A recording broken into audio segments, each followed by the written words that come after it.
देखो बेटा, जब कोई खतरा आए तो ऐसे आवाज लगाओ, काव काव, जोर से, डरो मत। काव काव। अरे बिल्कुल सही, शाबाश। रानो ये देखकर मुस्कुराई। उसे यकीन नहीं हो रहा था वही कालू जो कभी सबसे दूर भागता था, आज सबका सबसे भरोसेमंद साथी बन गया था। हफ्तों बाद जंगल बदल गया था। बारिश से खेत हरे हो गए थे, बच्चे बड़े हो रहे थे और सबसे बड़ी बात, जंगल के पक्षियों में एक नई भावना थी, साथ की भावना। जंगल का बुजुर्ग उल्लू एक दिन रानो के पास आया। रानो, तुमने एक छोटे से आइडिया से पूरे जंगल को बदल दिया।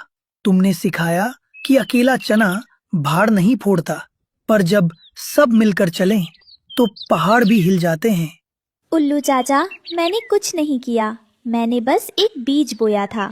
इन सब ने उसे पानी दिया, धूप दी और देखो कितना बड़ा पेड़ बन गया। और उस बीज को बोने की हिम्मत सिर्फ रानो में थी। एक शाम जब सूरज ढल रहा था और आसमान नारंगी गुलाबी हो गया था, सभी बच्चे पहली बार एक साथ उड़े। छोटे छोटे पंख फैलाए, डगमगाते हुए पर उड़ते हुए। रानो, कालू, तोता, मैना, कोयल सब नीचे खड़े थे। सबकी आंखें ऊपर थीं, सबके चेहरे पर मुस्कान थी। माँ माँ, मैं उड़ रहा हूँ, देखो। हाँ बेटा, उड़ो, खूब उड़ो। रानो, क्या मैं कुछ कह सकता हूँ? हाँ कालू। मैंने जिंदगी में बहुत कुछ गलत किया, अकेले रहा, दूसरों को तकलीफ दी, पर इस अंडे की खेती ने मुझे सिखाया कि जिंदगी अकेले नहीं जी जाती, जड़ें अकेले नहीं पकड़ती। पेड़ तभी मजबूत होता है जब उसके आसपास और पेड़ हों। तुमने मुझे ये जंगल दिया, ये साथ दिया, ये परिवार दिया। शुक्रिया रानो।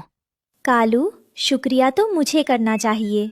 तुमने मुझे सिखाया कि कोई भी इंसान या पक्षी पूरी तरह बुरा नहीं होता, बस उसे सही मौका और थोड़ा प्यार चाहिए। आसमान में बच्चे उड़ रहे थे, नीचे दोस्त खड़े थे, जंगल में हरियाली थी और उस पीपल के पेड़ की उस डाल पर जहाँ कभी दो अजनबी रहते थे, अब एक पूरा परिवार था। अंडे की खेती से सिर्फ बच्चे नहीं उगे थे, उगा था भरोसा, उगी थी दोस्ती और उगा था एक नया जंगल। तो बच्चों, रानो चिड़िया और कालू कौवे की इस नई कहानी से हमें क्या सीखने को मिला? पहली बात, मिलकर काम करने में ताकत होती है। अकेला इंसान थक जाता है, पर साथ में चलने वाले कभी नहीं हारते। दूसरी बात, जो तुम्हारे पास है उसी से शुरुआत करो। रानो के पास सिर्फ अंडे थे, पर उसने उनसे पूरी खेती खड़ी कर दी। तीसरी बात, कोई भी बदल सकता है। कालू ने बदला और उसकी बदलाई ने पूरे जंगल को बेहतर बनाया। और चौथी बात, प्यार और भरोसा सबसे बड़ी खेती है, इसे बोते रहो, ये हमेशा फल देती है।